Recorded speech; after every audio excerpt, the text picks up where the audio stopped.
Bueno, buenas noches. Empecemos, por favor, la clase. Me avisan, por favor, si la pantalla se comparte y avanza. Si deja de avanzar, me avisan, por favor.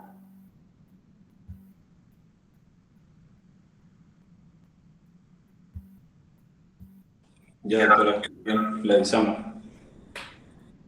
Ahí están viendo pantalla completa. Sí, doctora, se ve. Sí, doctora. ¿Avanza? Ah, no, no está avanzando. Se queda en la diapositiva 1.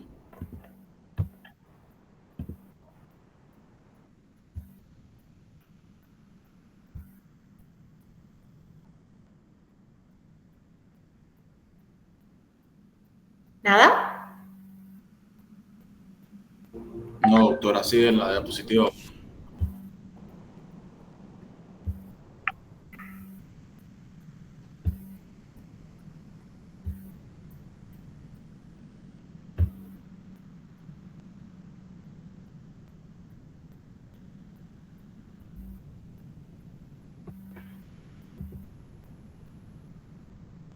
Ahora sí, ahí cambió.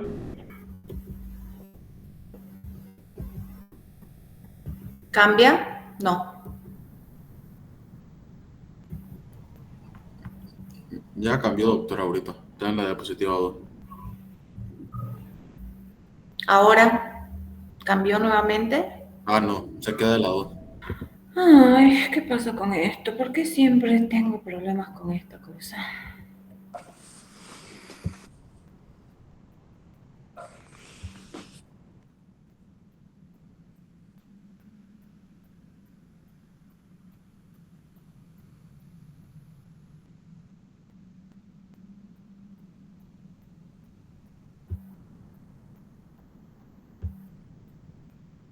Doctora, si quiere, mande las diapositivas al grupo, yo lo comparto para usted.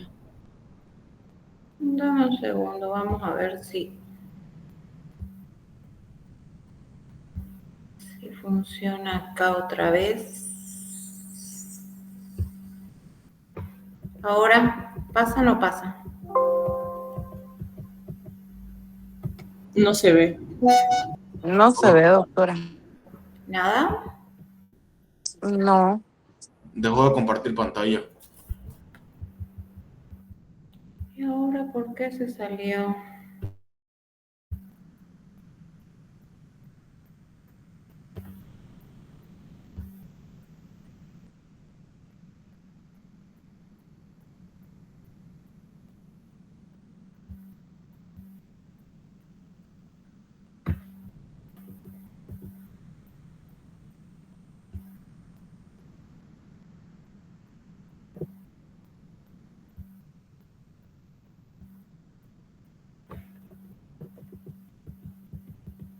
Nada, ¿no? Ahorita sí se ve las diapositivas, doctora. Ya se ve, doctora. ¿Pero avanza? Sí, van cambiando. Ah, a ver, cambio de diapositiva. Sí, sí avanza, ahora sí avanza. Pero se ven chicas, ¿no? No se ve Sí, pantalla completa, ¿no? Sí. sí, no, no se Voy ve a ver, pantalla. a presentar, a ver.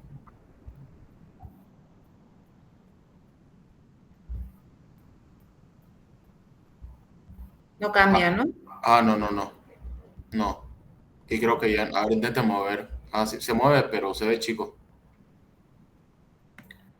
A ver, se las voy a pasar. ¿Quién me decía que lo podía?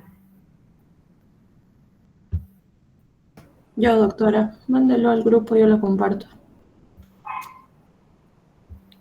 ¿Qué cosa es esta? Se me traba la cosa esta. Y hace rato lo puse y compartió súper bien.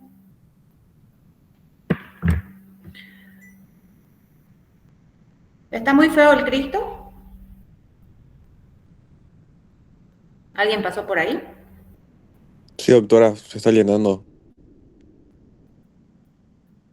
Porque llamé yo a la doctora que pasa en el primer paralelo y me dijo ella que no pudo llegar del norte, porque ya creo que desde el tercer anillo estaba la cola de auto. Los micros están desviando igual los autos, doctora, igual. Mm, mm.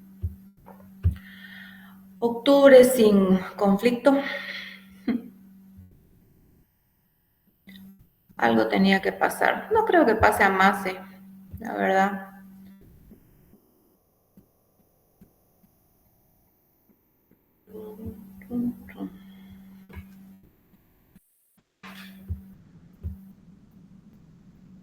Ya se los pasé. Porfa, si lo pueden compartir.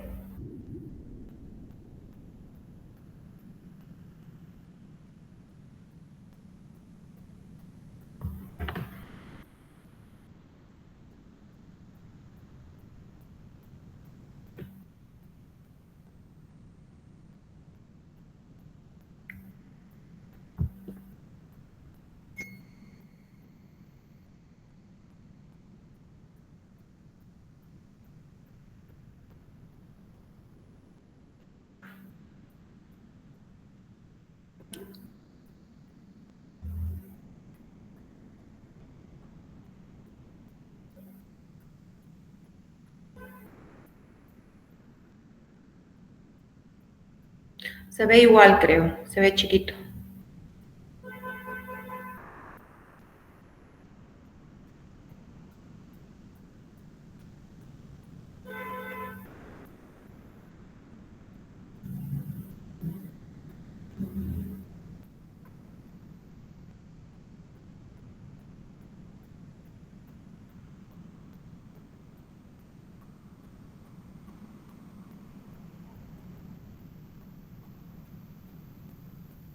No se ve, doctora. Se ve la pantalla como se veía la mía. O sea, no se ve la pantalla completa. Creo que tenés que compartir pantalla completa, Kate, para que se vea. Ya ahorita la comparto entonces. Esperen.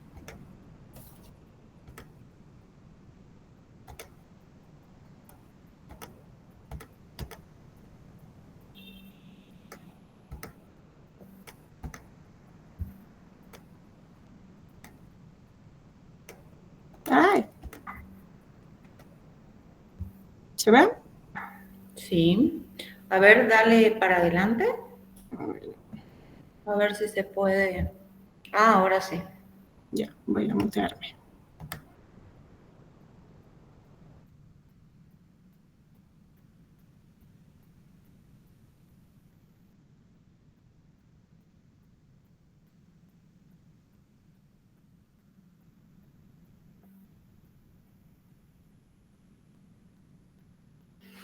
Bueno, ahora sí. Solamente que me vas a tener, creo que no puedo darle, ¿no? Vas a tener que seguir vos.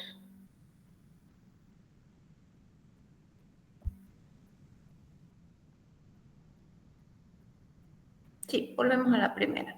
Bueno, a los que no hemos pasado práctica todavía, esto va a ser nuevo. A los que hemos estado pasando clases ya, prácticas de nariz, ya hemos visto un poco. Acuérdense que la nariz es la primera porción del tracto respiratorio superior. La nariz es una cavidad que va a estar por encima del paladar duro y que contiene no solamente el órgano del el primer tracto respiratorio del órgano respiratorio en sí, sino que también va a tener el órgano periférico del olfato a través de las fibras que vamos a encontrar en el techo. Nosotros vamos a tener en la nariz una cavidad externa, que es la parte que nosotros vemos en la naricita, una cavidad nasal interna, que es la excavación que vamos a encontrar en el cráneo, y vamos a tener unas cavidades anexas, que son los senos paranasales. Siguiente, por favor. La exploración externa es importante. ¿Por qué? Porque cualquier alteración que se dé en la forma, en la simetría de las fosas nasales, en la alineación del septum nasal, de los huesos nasales, nos pueden traer algunos problemas, no solamente respiratorios, sino también olfatorios. Nosotros tenemos diferentes tipos de narices según la raza, la etnia, ¿sí? Hay narices, por ejemplo, que podemos encontrar a nivel de Latinoamérica, son narices de piel gruesa, generalmente con alas anchas. vamos a tener narices que son un poco más espigadas, dependiendo del origen, de la herencia que tenemos, pero las más conocidas dentro de lo que reconocemos, digamos, a nivel de la anatomía, son las narices de tipo, por ejemplo, la nariz griega, que suele tener una forma con una punta un poco más para abajo. Tenemos las narices pícnicas, que son narices que tienen una prominencia por ahí un poco más hacia arriba, que son las narices más respingadas. Tenemos unas narices que tienen un dorso mucho más pronunciado, etcétera, etcétera. Ahora, la forma externa de la nariz va a depender de un esqueleto osteocartilaginoso. Vamos a tener, por ejemplo, un dorso que va a estar formado por los huesos propios nasales, por la espina nasal del frontal acá arriba y la parte cartilaginosa, que es la parte de la entrada de las fosas nasales, que va a estar formada por diferentes cartílagos. Vamos a tener una fosa nasal derecha, una fosa nasal izquierda, que va a estar dividida por un septum nasal, que también adelante es cartilaginoso, atrás es óseo, las alas de la nariz, que van a estar formadas por dos cartílagos y otros que son inconstantes, y hacia arriba los huesos propios nasales. Siguiente, por favor. Una más, por favor. Ahí, nos vamos a quedar acá. Esto es un poquito de la anatomía de lo que les estaba hablando. Hacia arriba nosotros vamos a tener por debajo del hueso frontal dos pequeños huesos muy delgados que se van a articular uno con el otro en la línea media, que son los huesos nasales que están ahí subrayaditos con rojo. Bien, los huesos nasales arriba se van a articular con la apófisis nasal del frontal, hacia los lados con la apófisis frontal del maxilar, y al medio, como les decía, cada uno se articula con su par.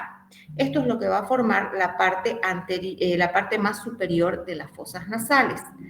Hacia abajo, la parte cartilaginosa de las fosas nasales se va a formar por los cartílagos laterales, que van a unirse arriba con los huesos nasales, a los lados con la apófisis frontal del maxilar, y al medio no se van a formar no se van a articular uno con el otro.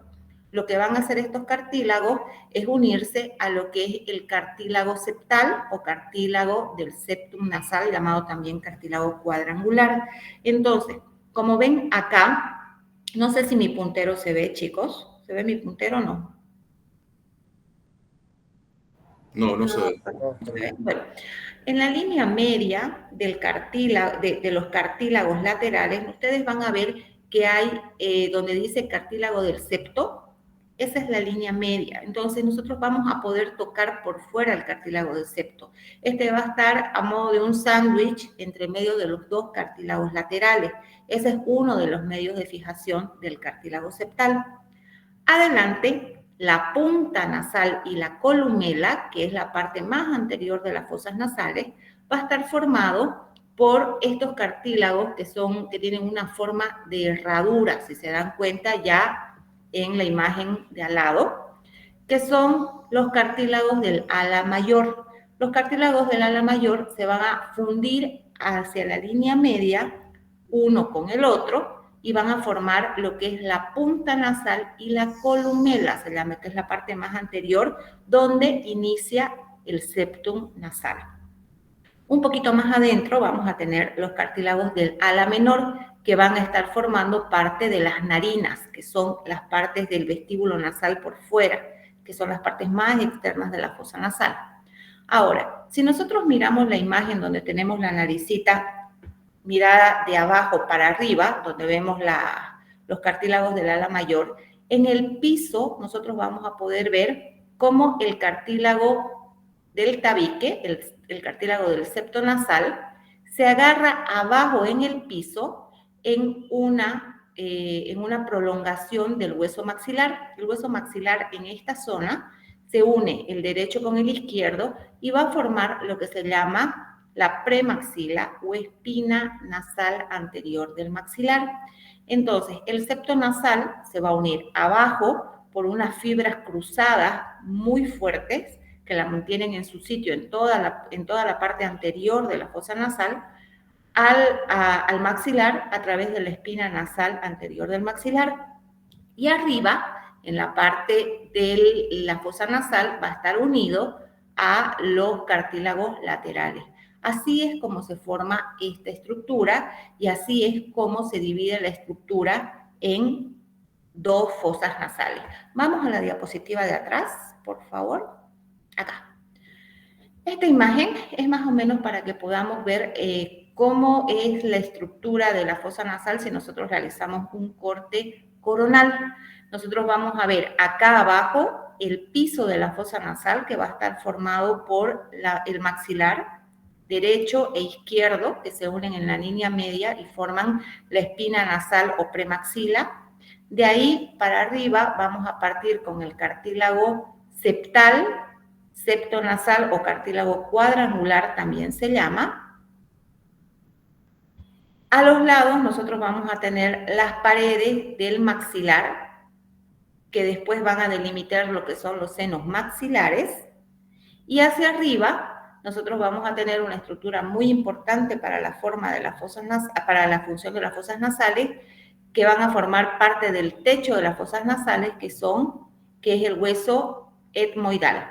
El hueso etmoidal con la lámina cribosa, por donde van a pasar todos los filetes del bulbo olfatorio que va a estar en esta zona, la apófisis crista galli, hacia abajo la lámina perpendicular que es parte del tabique óseo hacia atrás. La fosa nasal tiene un tabique cartilaginoso que ahorita lo vamos a ver y un tabique óseo. Y a los lados las masas laterales del etmoide con sus celdillas. Y a los lados de las masas laterales de los etmoides vamos a tener los globos oculares. Esto es importante para que nosotros podamos conocer así también qué complicaciones pueden llegar a haber y las zonas limítrofes de las fosas nasales y hacia dónde también podemos tener patología en caso de alguna complicación. Vamos para adelante, por favor. La siguiente. Aquí está.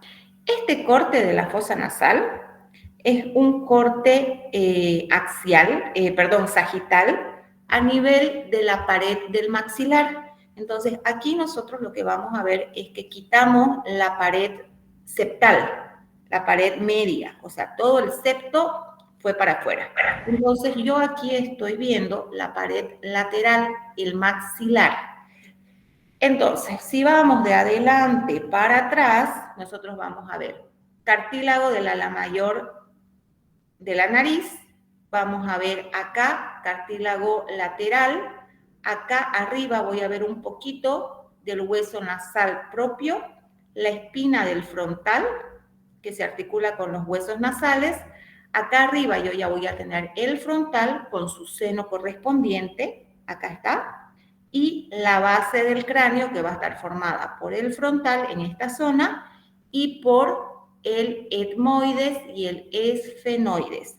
Toda esta zona, desde la espina nasal hasta el esfenoide, fíjense que acá está la cila turca y la glándula hipófisis, nosotros le vamos a llamar bóveda nasal, ¿sí?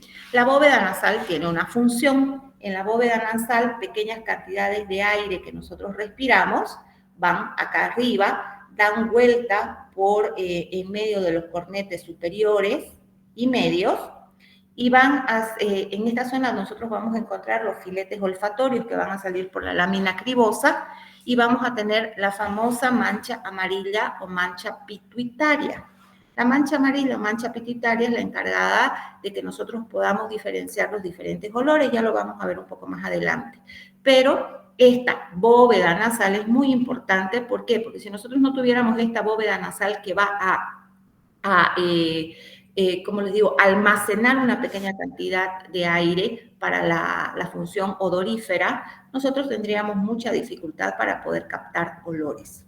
La parte respiratoria, o sea, por donde entra el aire, se va a dar en la parte inferior, entre el cornete inferior y el cornete medio en esta zona, entre el piso, entre el hueso del paladar, entre el palatino y el maxilar inferior y el cornete medio. Esta es la zona que va a ir hacia las coanas, que es el límite posterior de las fosas nasales, va a ingresar a la rinofaringe o cabum, para poder entrar después luego a la faringe, a la laringe y de ahí al aparato respiratorio inferior. ¿Bien? Entonces, tenemos un límite anterior, que son las fosas nasales, el vestíbulo nasal acá adelante, y un límite posterior, que son las coanas. Estos son los agujeros piriformes, son las excavaciones que nosotros podemos ver cuando vemos el esqueleto. A partir de aquí es nasofaringe. Acá está la trompa de Eustaquio, ven acá la entrada a la trompa de Eustaquio, que lo van a ver con una línea por detrás del corchetito que dice coana. Esta es la entrada a la trompa de Eustaquio. Si yo me meto por ahí, me voy a la caja del oído medio. Y en esta pared nosotros vamos a tener de abajo para arriba el cornete inferior, el cornete medio, el cornete superior, y algunas veces vamos a poder ver acá arriba un cornete inconstante, que es el cornete supremo. El cornete inferior es un cornete, un hueso individual.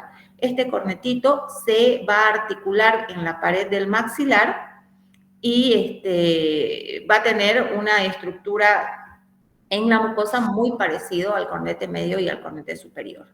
En cambio, el cornete medio, el cornete superior y el cornete supremo, que es inconstante, es parte del hueso etmoides.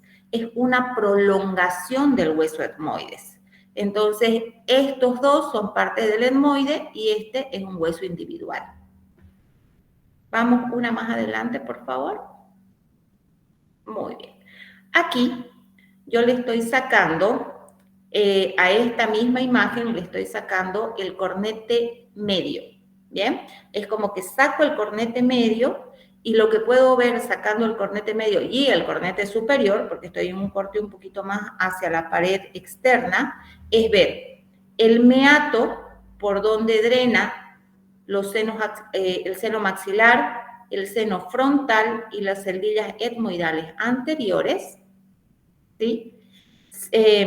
Lo mismo que cuando hablamos en la práctica, y que lo vamos a hablar con los que no hemos hablado todavía, es como les decía yo, el drenaje de los senos maxilares está puesto de arriba para abajo para desembocar en la nariz en un solo conducto. Yo acá tengo atrás el seno maxilar. Si yo saco esta pared, voy a estar en el seno maxilar.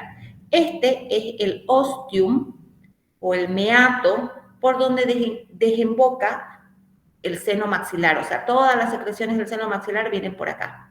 Pero aparte de eso, yo voy a tener un conducto por donde a este seno maxilar, a este meato medio, van a llegar también las secreciones de los senos frontales y del seno etmoidal de las celdillas anteriores. Entonces, todo lo que sea por adelante va a desembocar en el meato medio. Todo lo que sea hacia atrás, etmoides posterior y esfenoide, va a desembocar en el meato superior que está por debajo del cornete superior. Entonces, atrás, cornete superior. Adelante, meato medio, cornete medio. Y abajo del cornete inferior, nosotros vamos a tener también un lugar donde desemboca algo. En este caso, aquí abajo, si yo saco esto, voy a tener el canal y el conducto por donde desemboca la glándula lagrimal, el conducto lacrimonasal. ¿Hasta acá entendieron, chicos, esto? Sí, doctora. Sí, doctora. Perfecto. Vamos a la siguiente, por favor. Y ahí está lo que les decía. Si yo saco esta pared, yo acá adentro lo que voy a ver es el seno maxilar con su agujerito por donde va a desembocar a la fosa nasal.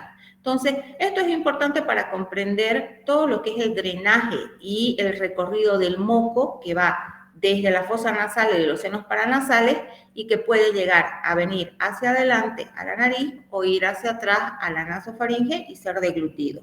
¿Bien? Para repasar cuántos senos habían 2 maxilares, un seno frontal, un seno esfenoidal y por más que el etmoides es un hueso único, no es un hueso par, tiene 2 masas laterales, una a cada lado, separada por una apófisis que es la apófisis perpendicular. ¿Bien? Vamos a la siguiente. Ahora, esta es la cara medial de la fosa nasal. Acá yo estoy cortando a mi pacientito también sagitalmente, pero a nivel del tabique nasal. ¿Y yo qué voy a ver? Voy a ver el vestíbulo con las alas mayores y las alas menores, acá adelante. Atrás el cartílago septal, o llamado también cartílago cuadrangular, que es el cartílago más grande de esta fosa nasal y el que forma más o menos la mitad del tabique. Atrás nosotros ya vamos a tener la parte ósea del tabique nasal, que va a estar formado por la apófisis perpendicular del etmoide. Este moradito es el etmoide, que tiene su apófisis crista galli, tiene su lámina cribosa y de ahí hacia abajo la lámina perpendicular. Entonces, la lámina perpendicular del etmoides, que es hueso, se va a articular arriba con una porción chiquita del frontal y de la espina del frontal, adelante con el cartílago cuadrangular y abajo se va a articular un poquito con el maxilar, pero sobre todo con este huesito verde, que es un hueso impar muy poco conocido, que es el vómer. El vómer forma parte del tabique nasal. Entonces, el tabique nasal va a estar formado cartílago, apófisis perpendicular y vómer. Y estas estructuras todas se van a unir hacia abajo con el maxilar, con la lámina, con la apófisis palatina del maxilar, que van a formar la espina nasal, que ya la hemos visto con la premaxila, y atrás va a formar parte también el hueso palatino. ¿Bien? Entonces, todo esto es lo que es la pared medial. Vámonos para adelante, una más. Esto lo hemos visto para atrás, por favor. Esto lo estamos viendo en la práctica, no se los voy a volver a recordar, pero estamos con el tabique, cornete medio, cornete inferior, piso de la fosa nasal, y esto es lo que tendríamos que ver en una rinoscopía. Vamos una más, por favor. Aporte vascular. Bueno, ¿por qué es importante hablar de la irrigación de las fosas nasales? Nosotros como otorrinolaringólogos, tenemos muy pocas emergencias donde nosotros tengamos que salir corriendo, porque realmente cada minuto cuenta. Y una de esas son las epistaxis, los sangrados nasales. Entonces, si nosotros, por ejemplo, no conocemos bien la irrigación de las fosas nasales, entonces el tratamiento que nosotros podamos hacer, ya sea médico o quirúrgico, va a fallar. Entonces, tenemos que conocer que la irrigación de las fosas nasales van a depender de tres grandes vertientes. Van a depender de la arteria oftálmica, van a depender de las ramas de la arteria maxilar y van a depender de las ramas de la arteria facial. La oftálmica nos va a dar las arterias etmoidales anteriores y posteriores, la arteria maxilar nos va a dar la gran arteria esfenopalatina y una ramita que es la palatina mayor, y la facial nos va a dar una rama septal de la arteria labial superior. Vamos a la siguiente. Aquí nosotros vemos, por ejemplo, estas dos imágenes. Yo no las saco, me gusta mucho porque es bien representativo para que ustedes puedan imaginarse la cabeza partida en dos. Donde vemos más irrigación es la pared lateral, donde están los cornetes, ¿sí? Maxilar, cornete. Y esto donde vemos menos irrigación es la pared septal, o sea, donde está el tabique. Entonces, habíamos dicho que nosotros tenemos, la irrigación viene de tres grandes vertientes. Vamos a tener hacia arriba la arteria maxilar, acá la van a ver, la arteria maxilar. La arteria maxilar, que de lejos es la más importante en la irrigación de la fosa nasal, nos va a dar una ramita que va a ingresar por el agujero esfenopalatino, que es la arteria esfenopalatina. La arteria esfenopalatina nos va a dar la irrigación para prácticamente casi toda la fosa nasal. Irriga los cornetes, irriga el piso, irriga un poco del techo de las fosas nasales y el tabique a través de sus ramas terminales, ¿sí? Es una arteria que tiene un gran flujo y es la arteria que si nos llega a sangrar va a traer muchísimos problemas al paciente. Puede llegar incluso a tener un shock hipovolémico importante. Después vamos a tener hacia arriba las arterias oftálmicas. La arteria oftálmica me va a dar dos ramas, la arteria etmoidal anterior y la arteria etmoidal posterior, que nos van a dar irrigación a la bóveda, o sea, al techo de la fosa nasal, y nos va a ayudar también a irrigar un poco de los cornetes y la parte anterior del tabique. Y hacia abajo vamos a tener una ramita perforante de la arteria facial, que es la arteria labial o arteria perforante de la facial. Eso en la pared lateral. Ahora, si nos vamos al septo, nosotros en el septo, en la pared septal, vamos a tener irrigación abundante, pero no de gran calibre. Eso no quiere decir tampoco que no vaya a sangrar bastante. Sobre todo en un lugar que, si lo ven acá, está como marcadito en círculo, que se llama área de Kieselbach. En el área de Kieselbach, o llamada también mancha vascular, que está en la porción anterior del tabique, más o menos en un tercio del tabique, es un lugar donde se van a unir muchas terminaciones de las etmoidales anteriores, de la esfenopalatina y de esa ramita septal de la labial superior de la facial.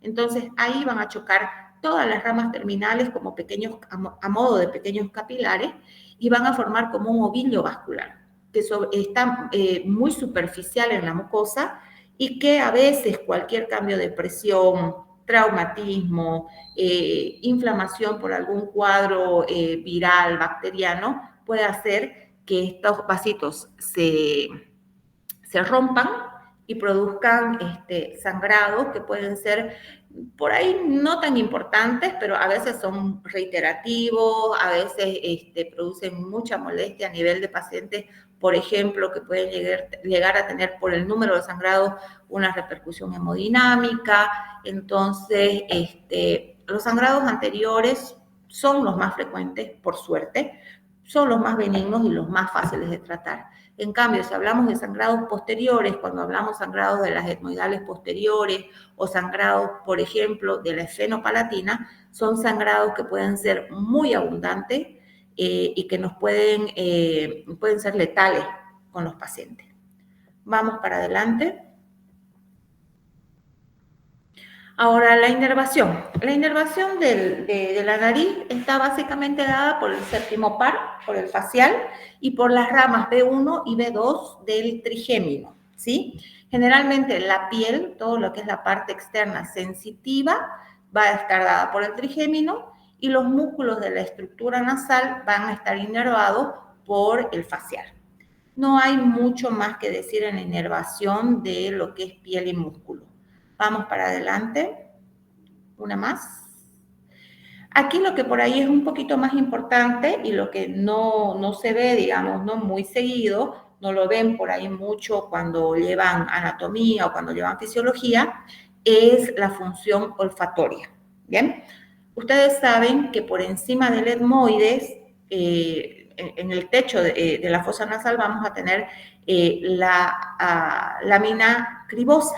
La lámina cribosa es una lámina delgada, a modo de colador, tiene muchos agujeritos, por donde van a pasar los filetes nerviosos. ¿De dónde? Del bulbo olfatorio. Entonces, en ese lugar donde estos filetes suelen salir, hay mucha inervación, hay mucha irrigación también de las etmoidales, pero sobre todo vamos a tener una zona que es única en todo el organismo, que tiene un epitelio donde vamos a encontrar unas glándulas que van a ser unas glándulas odoríferas, se llama, que van a secretar una sustancia que va a producir que nosotros podamos, a través de los filetes del bulbo olfatorio, poder captar olores. Ya lo vamos a ver ahorita. Vamos a pasar una más. Bien, hablemos un poquito de las cavidades. Ya les he dicho que las cavidades dentro de las fosas nasales, cuántas son, cuáles son. Hay que tener un poco, yo me quedo acá un poquito haciendo reparo en el tema de las cavidades. ¿Por qué? Porque al igual que la mastoide, los senos paranasales van a necesitar de aire para que estos se puedan desarrollar. Cuando una persona no respira por la nariz, los senos paranasales no se desarrollan adecuadamente, ¿bien? No se neumatizan. Un bebé, un niño chiquito, nace generalmente con las celdillas etmoidales, con esbozos frontales, maxilares, pero el frontal y el efenoide no está desarrollado hasta que empieza por ahí el crecimiento a partir de los 5 o 7 años. Es más, el frontal termina de desarrollarse mucho después de los 16 años. Entonces, cuando nosotros, por ejemplo, estamos atendiendo a niños, tenemos que tener en cuenta a la gente, por ejemplo, que vaya a hacer pediatría, que un niño de 3 años es imposible que tenga el frontal, el efenoide desarrollado. Si nosotros sacamos una radiografía, es muy posible que nosotros lo único que veamos es el etmoide y unos esbozos chiquititos de maxilar. Eso hay que tener en cuenta. Seguimos, por favor. Acá está. Acá está, por ejemplo, la edad donde está presente el seno. Fíjense que el etmoides y el maxilar están presentes. El maxilar, como les decía, a veces un pequeño esbocito, no está completamente desarrollado. El frontal y el efenoide ausente. Y el desarrollo completo, donde vamos a ver el tamaño ya definitivo en el frontal hasta los 16, 20 años, maxilar hasta los 17 incluso, y el efenoide incluso hasta los 30 años, ¿bien? Por eso es también importante cuando nosotros vemos un chico joven que quiere hacerse alguna cirugía estética, alguna cirugía de reconstrucción, ahora está con el tema de las cirugías ortognáticas, hay que tener mucho cuidado porque al tocar hueso, al tocar cartílago, al tocar todo lo que sea en la carita, tenemos que tener en cuenta estas edades de desarrollo. Por eso es que a veces las cirugías de tabique, por ejemplo, que por más que son cirugías de tabique, como la cara sigue creciendo, se sigue desarrollando, no es bueno realizarlas en los primeros años de vida. Generalmente hasta los 12 años recién se considera relativamente seguro y después de los 15, 17 años en los varones, 15 en las mujeres, es lo más seguro. Antes tenemos el riesgo de producir ciertas alteraciones en el crecimiento de las estructuras de la carita. Siguiente. Doctor, una pregunta. Entonces, por ejemplo, por eso es que las personas no se pueden operar de la nariz, porque no se quieren realizar cirugías estéticas de la nariz a los 16, 15 años. Por eso es que recomiendan esperar cuando se Lo recomendable sí, porque la cara sigue creciendo. Las mujeres paran el crecimiento por un tema hormonal, porque las mujeres generalmente terminan un desarrollo hormonal antes por el tema de la menstruación, etcétera, etcétera. Entonces ya a partir de los 15 años sí se puede llegar a operar, pero en los varones, al menos cualquier otorrino te va a decir que después de los 17. Justamente por esto, porque la cara sigue creciendo. Junto con el desarrollo de los senos paranasales, también vas a tener desarrollo del tabique nasal, de los huesos propios nasales. Ahora, hay excepciones, ¿no? Por ejemplo, yo en septiembre tuve que operar a un chico ahí en el hospital de 14 años, pero porque el desvío de tabique, el tabique lo tenía totalmente lateralizado el tabique, estaba metido, o sea, prácticamente chocando el cornete medio, y eso le estaba produciendo una sinusitis. Entonces, si yo no le arreglo el tabique, el lugar por donde drena el moco del seno maxilar que les estaba mostrando hace rato, no va a mejorar nunca. Entonces, a ese chico de 14 años lo que se hizo fue una septoplastía, pero una septoplastía bien conservadora, o sea, solamente se sacó el cartílago que estaba chocando con el cornete, se abrió el meato y nada más. El cartílago septal quedó chueco igual, o sea, el chico está respirando no del todo bien, pero no tocamos nada más. O sea, mientras más conservadora es, nosotros tenemos más posibilidad de que esa carita se siga desarrollando para que después, más adelante, de acá a unos 2 o 3 añitos, ya podamos hacer una septoplastía o una rinoseptoplastía como tiene que ser, ¿no?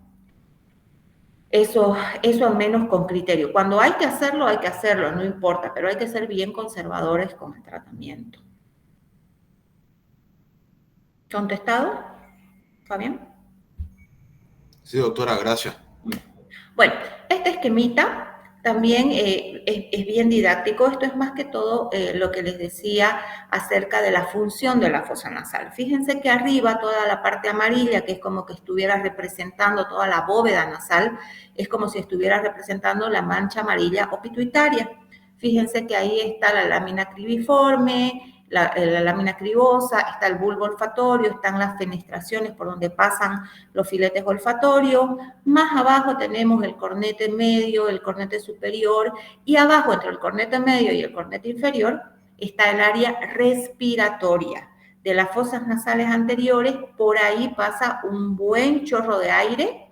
¿Hacia dónde? Hacia la nasofaringe, para ya ir al árbol respiratorio inferior. ¿Bien? Eso es una representación para que ustedes sepan por dónde va el aire y por dónde va el aire con olor. ¿Ya?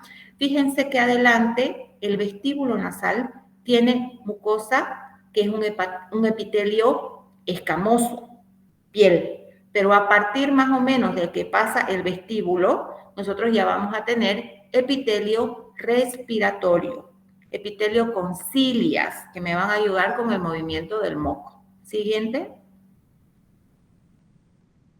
Habíamos dicho que la nariz no solamente tiene una función respiratoria, también tiene la función olfatoria y también tiene una función que va a acondicionar el aire que tiene que llegar hacia las vías respiratorias inferiores. Si nosotros no tuviéramos la nariz, chicos, el aire que entra a los pulmones sería totalmente frío, sucio y seco. Y eso obviamente, como en algunas patologías, como es por ejemplo la fibrosis quística y cosas, y algunas patologías que tienen que ver con el epitelio del árbol respiratorio, hace que el pulmón cambie, tenga una metaplasia en su epitelio y pueda llegar a traer algunas alteraciones a nivel del funcionamiento. La humidificación, el control de la temperatura, la limpieza, que tiene que ver con la actividad antibacteriana también, va a depender de la mucosa respiratoria y de la función de los cornetes. Los cornetes tienen una lámina de hueso y tienen un tejido cavernoso que los rodea y una mucosa respiratoria que es muy sensible a los cambios tanto de temperatura como de calidad del aire. ¿Dónde más se encuentra tejido esponjoso en el cuerpo? A ver ustedes, anatomistas.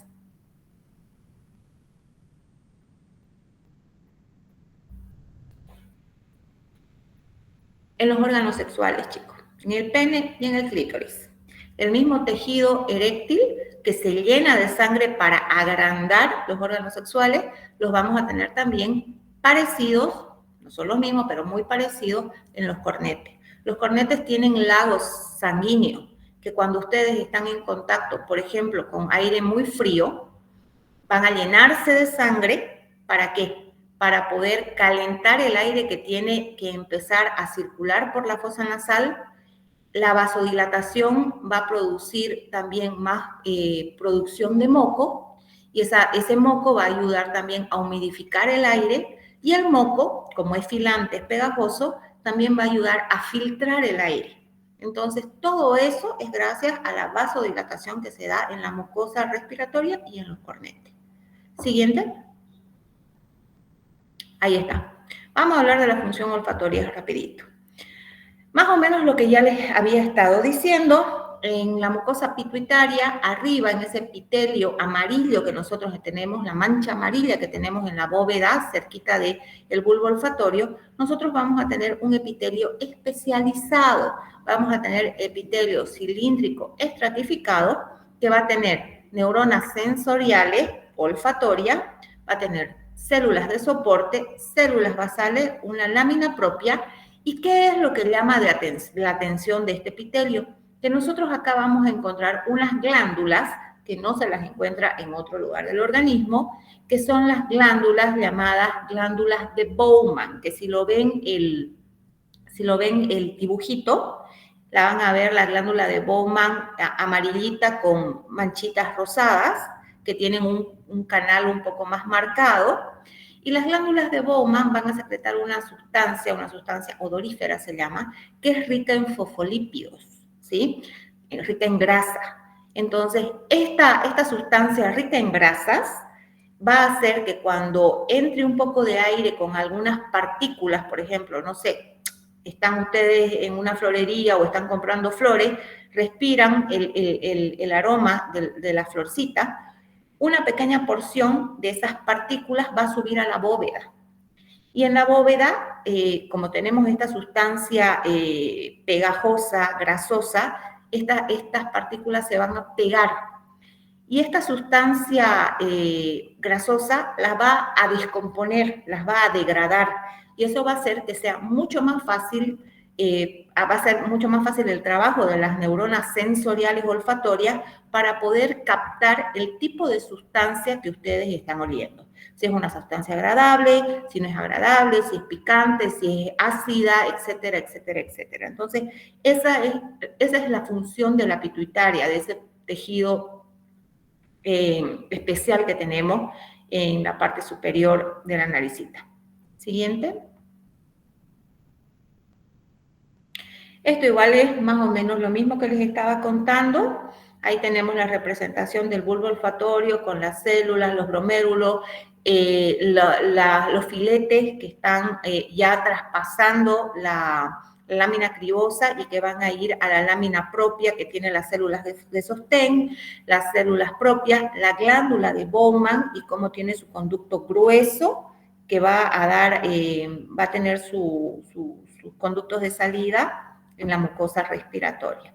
Y del bulbo olfatorio para arriba, nosotros vamos a tener ya la conexión del nervio que va a ir hacia el área olfatoria lateral, que va a ir hacia la corteza orbitofrontal y de ahí al tronco encefálico, hipocampo, etcétera, etcétera.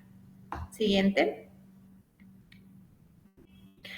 La otra función, que era la función de calentamiento, limpieza, humidificación, que habíamos dicho que se daba más que todo por la mucosa respiratoria que nosotros vamos a tener ya a través de los cornetes y en la mucosa que tapiza la fosa nasal. ¿Qué es importante de la mucosa respiratoria? Los cilios, ¿sí? Si nosotros en la mucosa respiratoria, el epitelio respiratorio, no tuviéramos cilios, la limpieza y la limpieza y la movilización del moco sería totalmente imposible, chicos, ¿ya? Y viviríamos con moco estacionado, con costras, todo el tiempo. Cuando nosotros hablamos de cilios nasales, tenemos que hablar de movimiento del moco, ¿bien? Y ese movimiento del moco se va a dar a través de movimiento de cilios. Los cilios que tenemos nosotros a más o menos entre 50 y 300 cilios por micra, ¿ya? Por micrómetro, van a estar a la vez cubiertos por microvellosidades. O sea, cada cilio tiene como unas microvellosidades. Cada cilio tiene entre 200 a 400 microvellosidades. Entonces, es como una escoba que tiene micropelitos en cada cerdita, ¿sí? Y el movimiento mucociliar de la nariz es aproximadamente entre 600 a 1500 cilios por minuto. ¿Y eso cómo lo estudiaron? Cuando hablan de estudios de movimiento ciliar a través del árbol respiratorio, por ejemplo, ponen un poco de azul de metileno, que es una sustancia para teñir, que se utiliza incluso para hacer marcajes quirúrgicos, etcétera. Lo ponen más o menos en la cabeza del cornete inferior. Y de ahí empiezan a hacer un seguimiento con cámaras, obviamente, con endoscopio, y empiezan a medir el tiempo que llega desde la cabeza del cornete inferior hasta la nasofaringe. Y lo mismo hacen en los senos maxilares, en el seno frontal, todo eso se va haciendo y se va midiendo. Y así se puede saber si la movilidad de la mucosa ciliar está conservada, ¿sí? Además, los cilios nos van a ayudar para regular el pH, que tiene que tener un pH neutro, nos ayudan a regular la temperatura y la humedad, ¿ya? ¿Seguimos? Aquí está más o menos lo que les estaba diciendo. La velocidad media del transporte es más o menos de 5.8 a 13.5 milímetros, ¿ya? Por minuto. O sea, en un minuto una sustancia que uno pone en la cabeza del cornete inferior puede llegar a la nasofaringe entre 6 a 13 milímetros por minuto. ¿Seguimos? Ahora el moco.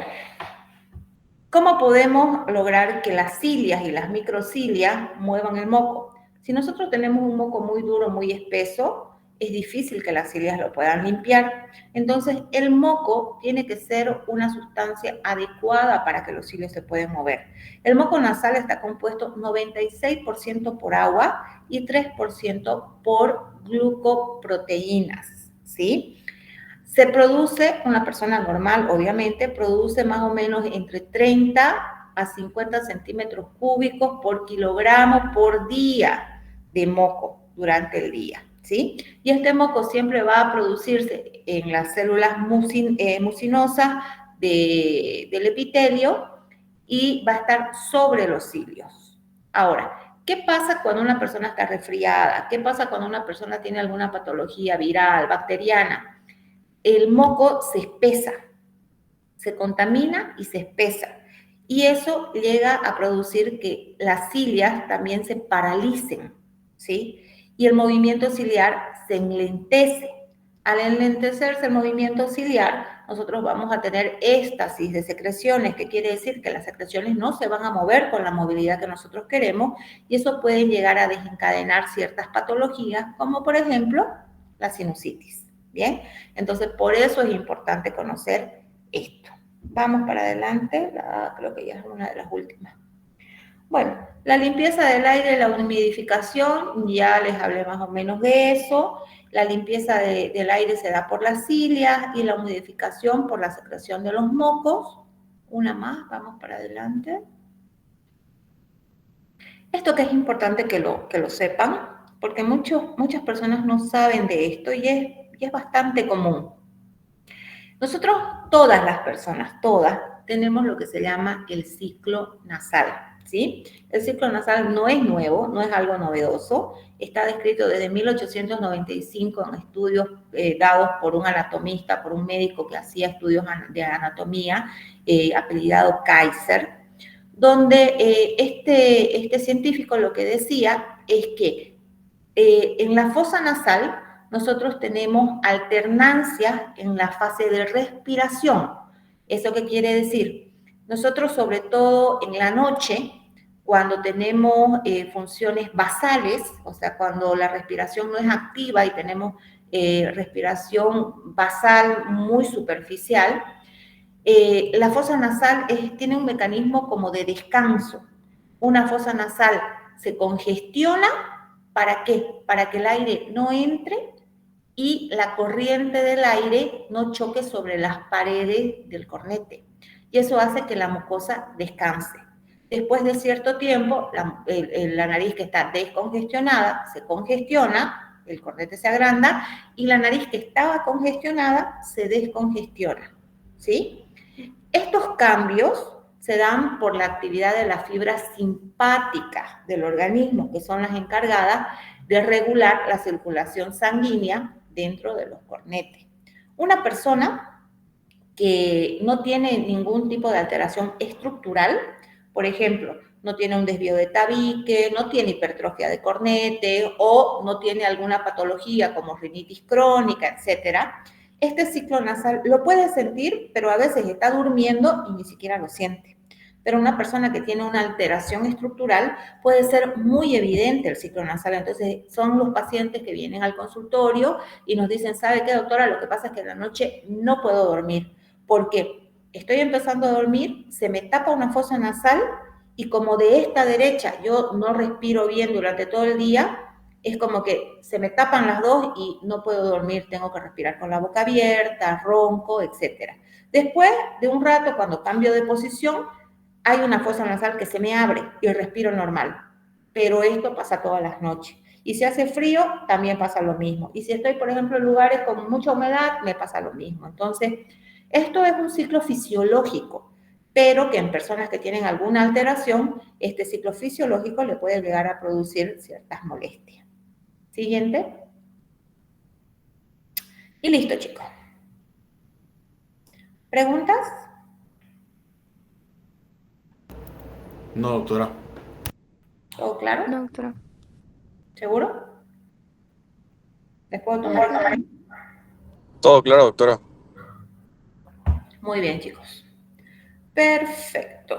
A ver, déjenme un minutito que les guarde la lista, porque me da flojera llamarlos. No se me vayan a salir todavía, por favor. Ay.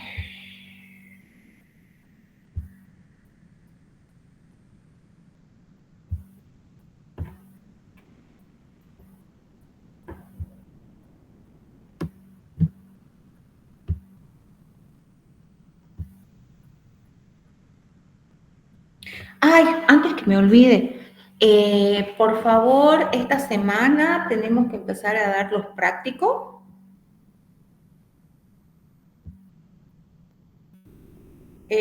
Vamos a empezar, por favor, con el grupo del jueves. Así que dan examen práctico el grupo del jueves, los 2 grupos del viernes, el lunes damos, porque recién les avisé a sus compañeros, el lunes damos el otro grupo y el miércoles damos con el último grupo de la próxima semana, ¿ya?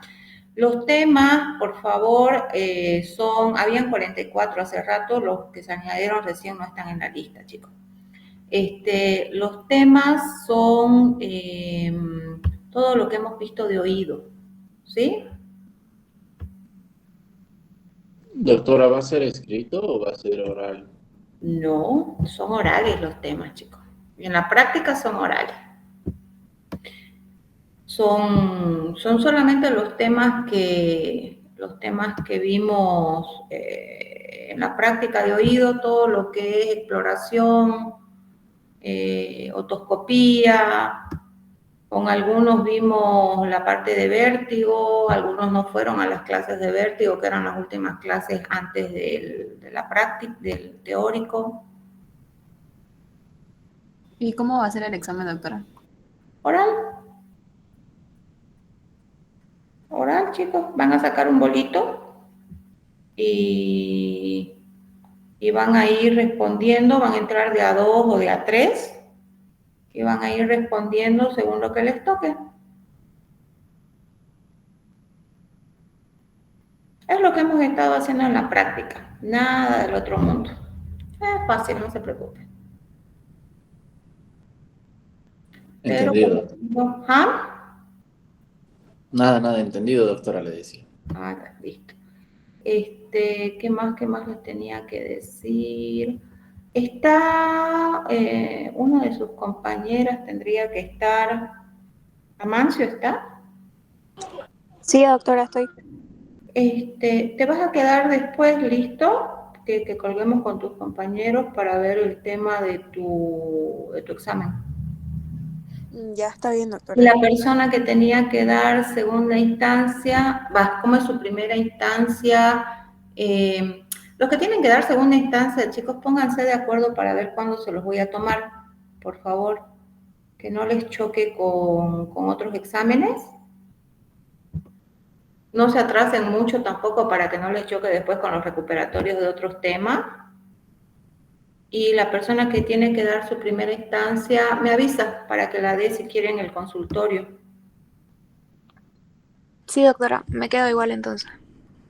Ok. Listo, chicos, nos vemos. Hasta luego, doctora. Doctora. Chao. Hasta luego, doctora. Hasta luego, doctora. Hasta luego, doctora. Gracias.